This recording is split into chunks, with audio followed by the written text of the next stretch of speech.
আজ শুভ মহালয়া। সবাইকে জানাই শুভ মহালয়ার প্রীতি ও শুভেচ্ছা।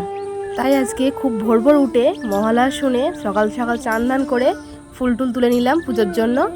আর পুজো আসা মানেই চারিদিকে শিউলি ফুল আর কাশফুলের গন্ধ।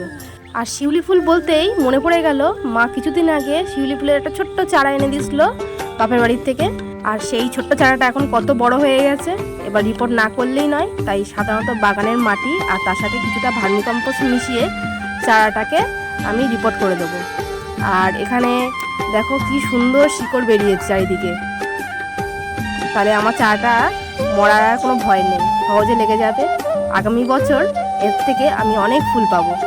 গাছটা বসানো কিন্তু আমার কমপ্লিট হয়ে গেল, এবার একটু যত্নের প্রয়োজন। পরের বছর ঠিক এই টাইমে চেষ্টা করব আমি গাছ ভর্তি অনেক অনেক ফুল আনার। তাহলে আমার ভিডিওটা কিরাম লাগলো অবশ্যই কিন্তু জানিও, আর ভালো লাগলে অবশ্যই আমাকে একটু সাপোর্ট করো। তাহলে আজকের মতন টাটা, বাই।